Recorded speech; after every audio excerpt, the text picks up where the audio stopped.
these could be eligible, qualified people that can drive and everything.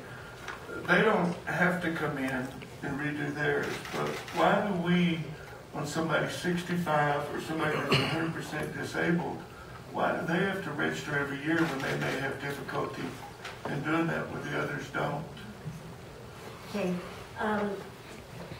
Well, what we're finding is the two main reasons is for that having to do because the rules could change, the announce could change. If on the back of the notice of that, on the back of the form for the low income, it says that at one time it was only $23,000 or less, and now it's $32,000 or less. So the rules can change, and also your income could change. Okay, so it's mainly based on the rules and the income of the individual, Absolutely. Not their disability or anything. No, once, because you have your disability, and that's set with, and it has to be Social Security or workman's comp disability. And once that is set, I guess you could theoretically lose that. I don't know Social Security and workman's comp rules.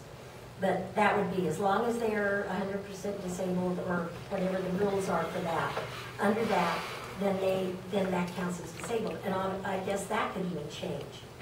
The biggest thing is the legislature and who set up this whole thing, they could change the rules as to the amount of income. They could increase it or decrease it.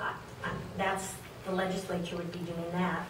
And then, of course, each individual could have a change in, somebody might be fortunate enough to win the lottery one year. So that would make them ineligible for this. And, or someone may have children move back in with them, or they move in with someone else, they have to move in with someone. And so incomes could change, because it's the whole total gross income of the household. Okay. So if you had a child, even an adult child move back in with you or something, that would affect it. Okay. So that's why it does have to be done every year. And unfortunately, as the elderly, if someone were to pass away or something, that's why we do it every year as well, because if we don't have a response from anybody that had the year before, we follow up on them. We don't have that many. I don't think, like in Bernalillo County, they can maybe do that. But we can follow up on them, and we found one the other day because we were worried and hadn't heard anything, and she hadn't responded, and come to find out she'd been gone wintering out of state, so she didn't get it until she didn't get it till just a couple of days ago. So that's kind of nice about a small county and a small community, because we can do that and say, well, we haven't heard from so-and-so. Does anybody know about them? And so we followed up on them. Okay. That was my question, is if they could either phone in or do we follow up, somebody, because they're not going to get younger, that's for sure. Right. But I can see what their income is. Right. So thank you. Yeah, but like I said, we send out that letter now to remind them that they have to do it every year because of that. And then a lot of them will bring everything down with them, and we fill it all out together and make copies for them and all of that. Or, I mean, if we had to, if there was someone, we'd be more than happy to go out to somebody's home. We haven't had that request yet, but we would do that. Good. Until we get so many of them that I can't keep track of them all. Thank you, Betty. Okay, thank you.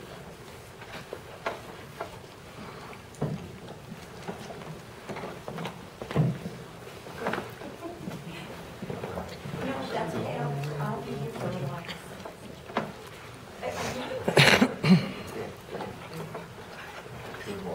Morning. So far in the third quarter of fiscal year 12, we've had run-in fees for development are currently at $1,950. Zoning fees of $1,050, and total court fines of $1,099.76 for a running total of $4,099.76 so far this quarter.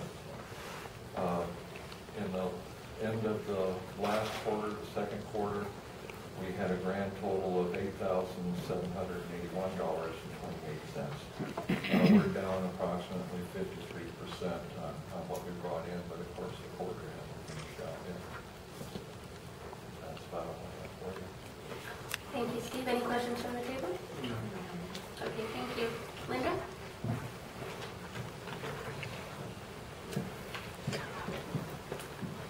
Madam Chair, Commissioners, County Manager. I'll start with first. I received an email from the New Mexico Association of Counties Board of Directors, and we have a Western Interstate Regional Western Conference in Santa Fe for the first time ever. And what they would like is 400 lapel pins for Torrance County. Each county, they would like 400 lapel pins from each county. So I would like to find out if we could purchase these pins and send a note to the New Mexico Association of Counties that yes, we will be glad to donate, or send them money so they could purchase them. I think it was $500 was what they were asking for. So. Thank you, Linda. Do we want to talk about that? Are we in support of that? I'm in support. I am too. Great. I Thank you. think, do we have an avenue to purchase that, Joy? Okay. Great, thank you. And then finally, our house districts are decided, so we have everything totally decided. And I thought I'd just read what precincts have changed and how that is, and that way everybody will know. I printed you a map. Unfortunately, I can't print anything in color because I don't have any toner. We've been waiting on it for a week and a half. Sorry about that. But on our congressional districts, they have not changed at all. Our Senate districts, which is Senate District 19, that's Sue Bedford Wilson, her precincts have changed. She used to just have Precinct 5, but now she has Precinct 5, which is Mountain View Elementary, Precinct 6, which is the Moriarty Catholic Center, Precinct 13, which is the Moriarty Civic Center, and Precinct 15, which is the Calvary Chapel. So those are now the precincts that have moved into Sue Bedford Wilson's. Any questions on that one? Our Senate District 39 is totally changed. We did have Pete Campos, which was 8. Now we're going to 39, which is Phil Griego. He was our senator before, Pete Campos, in the last census. So though his precincts are going to be Precinct 1, which is the Estancia Cafeteria, Precinct 2, which is the Estancia Senior Center, Precinct 3, which is Torreance, Precinct 4, which is Manzano, Precinct 7, which is the McIntosh Community Center, Precinct 8, which is Willard, Precinct 9, which is the Mountaineer Catholic Center, Precinct 10, which is the Mountaineer High School Gym, Precinct 11, which is Encino, Precinct 12, which is Duran, Precinct 14, which is the McIntosh Senior Center, and Precinct 16, which is Deep.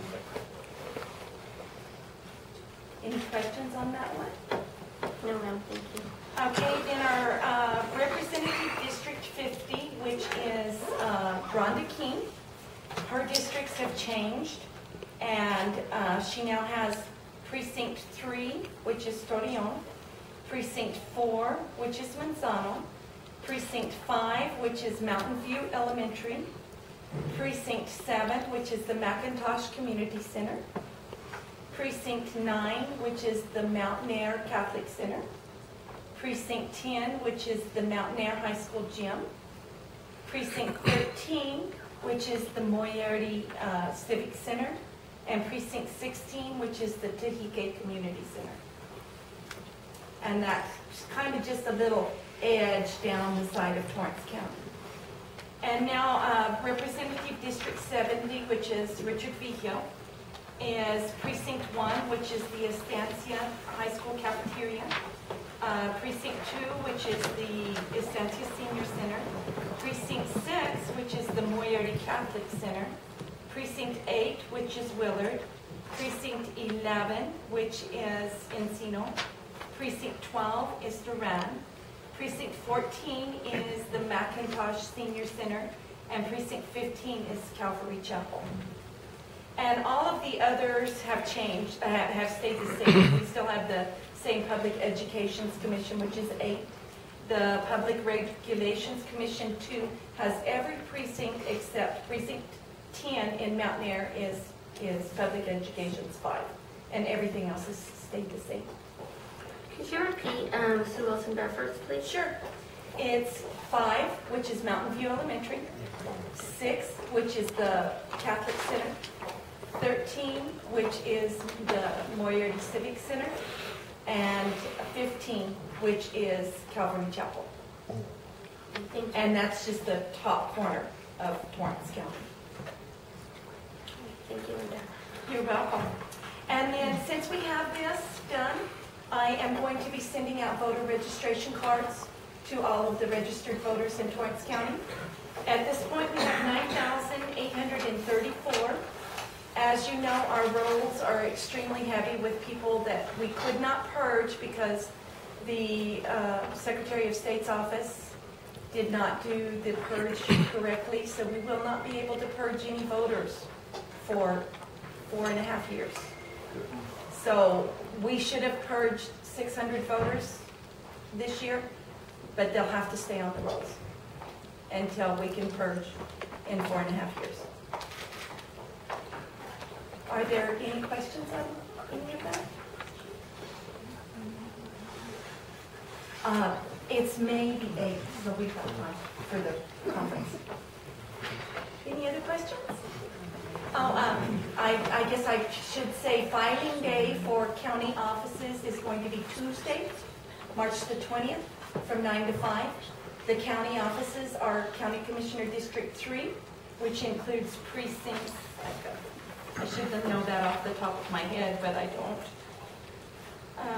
Let's see.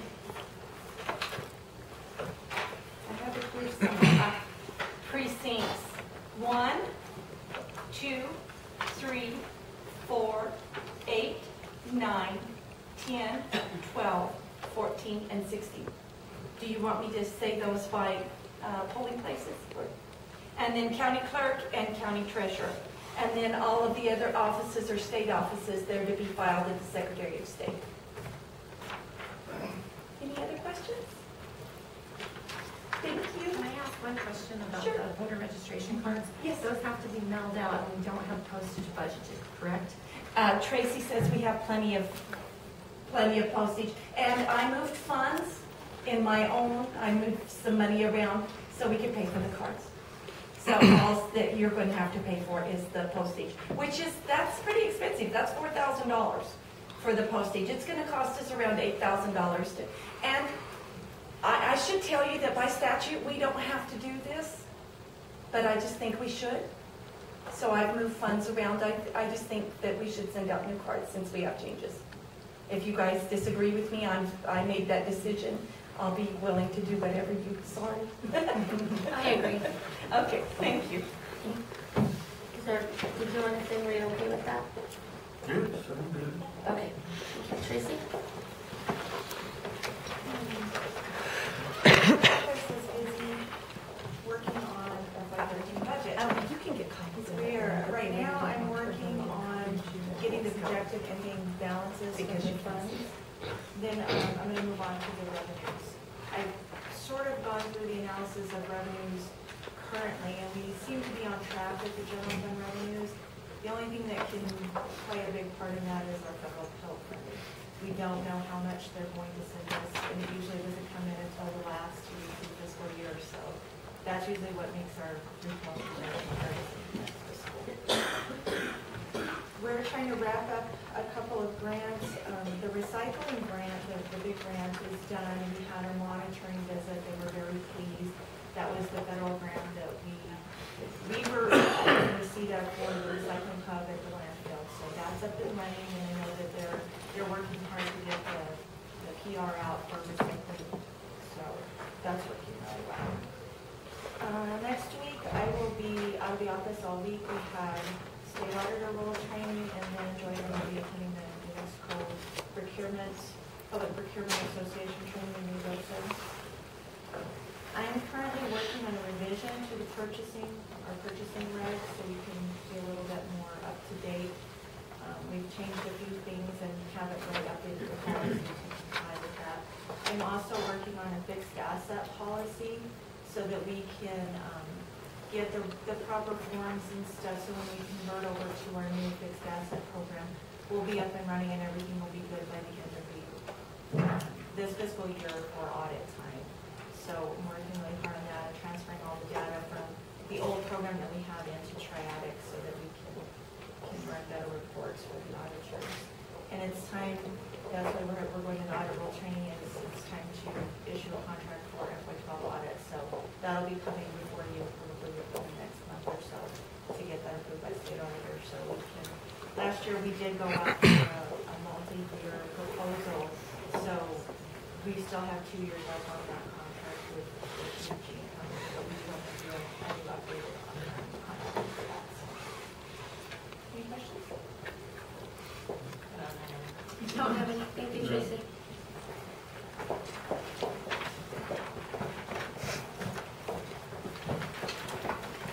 Good morning, all. Morning.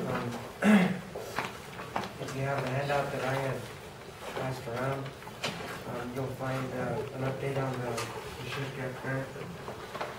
We have 2 of the projects completed, 1 is still in progress. The OP review, I'm still working on it. The OEPC development, we're looking to elect officers at this month's meeting. The Torrance County Citizen Volunteer Association, I had 35 volunteers, but that number's gone up to actually 38 by 3. So I think we're ready to have our meeting last week of this month. Would be nice. I'm going to try and plan for that. And then we've received our sub-grant agreement signed for the FY11 SHISHGAP and EMPG applications. So that means we're ready to purchase on those projects. And then I'm also planning, in conjunction with other county agencies, a tabletop regarding the wildfire in the Manzano Mountains, probably to take place, this tabletop in early May. That's about it.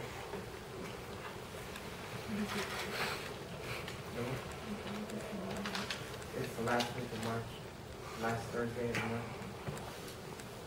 Any questions? No, thank you. No. Okay. Hey, Dorothy.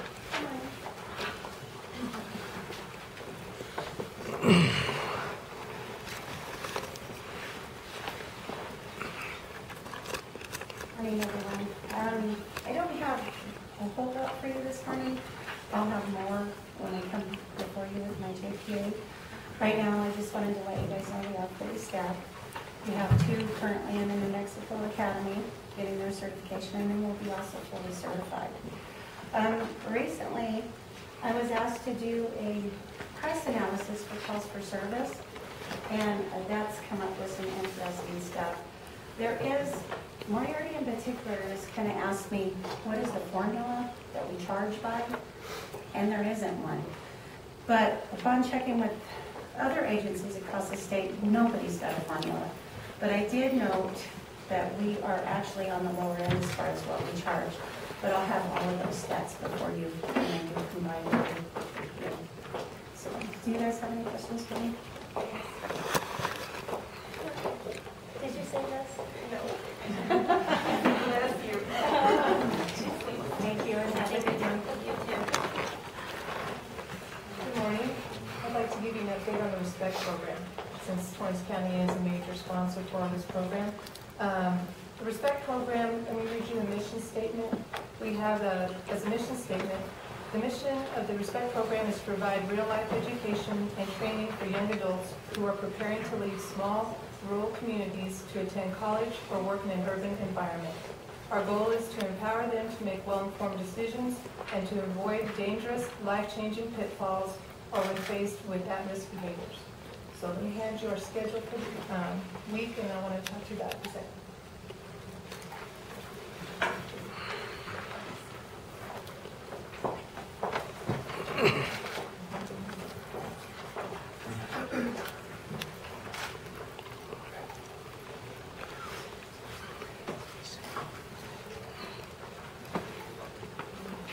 So we're going into Estancia High School next week and training their senior boys and girls And the schedule will be actually 4 days. Usually we have 5 days, but because of the testing schedule that has been set by the state, it had to be adjusted. So they were kind enough to work with us by giving us a longer day during those days, so we're still able to accomplish quite a bit. On Monday for the senior boys, they'll be having 4 workshops. One is overview of the justice system by Kevin Swayze, the Chief District Judge. Inside look at fraternities by Roy Gibson, who's a civil engineer, and he also is a Mexico State University graduate. Financial management by Vera Gibson. She's a graduate from Estancia High School, so some of you may know her. She was Vera Wilson, Mrs. Wilson's daughter. Right now she's a Valencia County 4-H Extension agent, and she's a Mexico State University graduate. We have suicide prevention by Michael Barker. He's here, the Torrance County Teen Court Coordinator. And Monday, the girls will be trained in self-defense. On Tuesday, the boys will go to the district court, and they'll have a mock DWI arrest and hearings, and that will be presided over by Magistrate Judge Steve Jones. Matt Page will be the attorney that is prosecuting, and Deputy District Attorney Ray Sharbett will be the defense attorney. We have from Torrance County, our Sheriff Keith White that will be also participating. And in the afternoon, the boys will have a media literacy that we put up by Michael Barker. And the senior girls will have the self-defense training that will be continued. On Wednesday, the senior boys and girls will all go through these sessions in at separate times. So we have defensive dating by Katina Watson, drug and alcohol awareness by Officer Charles Smith, internet safety by Lane Widener, the EHS principal. Can you safely attend a party? And I'll be presenting that. And we'll also have a presentation by Agent Jonathan Reyes from the Drug Enforcement Administration. On Thursday, we have the boys and girls going out to the Memorial Perpetual Tears in Moriarty. They will be going through a DWI obstacle course. That's where they have the goggles that simulate intoxication, and they'll drive through the course on a golf cart. They'll be stopped by, we have 3 different law enforcement agencies that'll be there: the Estancia PD, the Torrance County Sheriff's Office, and New Mexico State Police. And they will be conducting field sobriety tests on the students. And most of them, well, all of them usually fail and will be arrested and all that fun stuff. We also will be having a special family coming out and talking to our kids, and it's a family that's lost their daughter in a DWI crash. So we'll provide lunch that day for the students as well. I wanted to also let you know that as far as Torrance County is concerned, it's been amazing the support that we've received for this program, and I wanted to thank all of you for that. I wanted to let you know that Michael Barker is going to be a huge part of our program. He's going to stay with the senior boys all week, as well as presenting 2 different workshops. We have Sheriff Keith White that will be participating quite a bit in this program and has been great support as well. Kathy Reyes will be participating. Tracy Masters also lending some materials, and she also has the DWI goggles. As far as sponsors for this program, I wanted to list those as well. We have Torrance County, of course, 7th Judicial District Attorney's Office, Town of Estancia, U.S. Army, New Mexico State Police, 7th Judicial District Court, Torrance County Magistrate Court, State Farm, Drug Enforcement Administration, CCA, Summers Bail Bond, Valencia County, Bohannon, Houston, and then we've had monetary donations by Co Bernardo, Michael and Linda Stogner, Ed and Dorothy Sandoval, and Pat Lincoln. Any questions? Janice, does any of this go to the Mountain Air Moriarty schools? Last year, at the end, I tried to get the Mountain Air schools at the end of last year, and they told me that it works better if I could try to visit with them about doing this at the beginning of the school year, because the end of the school year is so busy. So I did try to communicate with the principal, and he didn't return my calls. So I'm hoping that next year we'll be able to have something more solidified to go into school and into the Mountain Air High School. This is kind of difficult for me because I also have a full-time job here as a Chief Deputy Treasurer, and so that's 10 hours a day that I work, and this is something I do outside of that. So it's not always easy to find the time to, hunt down and make people listen to that kind of stuff. So I'm hoping that we'll have better communication this next year. And as far as Moriarty is concerned, what I'm trying to do, this is a very small group mentoring type situation that I have with the program. That's why it works well in the smaller schools. And so trying to take it into Moriarty is rather difficult because you have all these students that are trying to break up into smaller groups. So I'm trying to find an alternative way to still reach the kids, but to do it on a grander scale where I can have a bigger presentation to a larger amount of kids. Right now, I've been communicating with the magistrate court. They have courts to schools, and I'm looking at partnering with Judge Jones on that and bringing in some things that would help him with that program, at least for this year, if they can make it work. And then I'm going to visit with school board members and see, and also the principal from Moriarty High School, and see what they need. Because I know that every school's different, needs are different, and I would like to tailor-make this to fit the schools. And so before I set the schedule and the agenda for the sponsor schools, I did go in and talk to the principal. We went through everything, and I said, what are some of the needs you guys have? We know some of the things that we've heard from the kids, and so that's how we adapted or came up with a schedule we had for Estancia. So the desire's there. We have support from Clint Wellborn, the DA, and so he would like for us to go into those schools too, but it's not as easy as it sounds. And you did go to Mount Air last year. I mean, you have been to Mount Air in the past. I've been to Mount Air 2 times. Yes. And it's been very successful. Mount Air students are wonderful. We've enjoyed every time we've gone there. The administration is great, and their principal, Mr. Dempsey, I'm not trying to say that he's not good at communicating, and I understand how busy the beginning of the year is for the schools as well. So I'm sure that we'll be communicating more towards the end of the year, trying to prepare things for next year. And maybe it's becoming, like my part, being more organized to present things and kind of making it happen. You've also been to Moriarty schools as well, so I know Yeah, you've gone to every school I've offered tried. the program. So we went to Moriarty School last year, and that didn't go as well as I had hoped. We did try to break it up into smaller groups. We were going to teach the girls self-defense, and out of close to 200 kids, I only had 17 that showed up with the permission forms and all that. So I'm hoping that we can do something that we can get better buy-in. And I want to take it not just to the administration, but I want to take the program to the teachers, maybe in a staff meeting, and help them to see the importance of the program, because if the teachers are also advocates for what we're teaching the kids and supporting them, then they may be more likely to attend these as well. And maybe we didn't do a very good job of advertising it so that they knew exactly what we're doing. So I'm looking at all the different aspects. When I go back in there, I want to do it right. I want everything to be lined up. I want total support from the people we're working with there, those kind of things. And so it's not that I'm trying to avoid that area, but when I do it, I want it to be a good representation of the county, a good representation of our program, and to make the biggest impact that we can. Yeah. And you did have good support, Moriarty. You really did try your hardest there. I know you even had Moriarty PD was some of your presenters and trainers, so Yes. I think you'll get back That was in. another thing we did too. After the high school kind of fell through a little bit,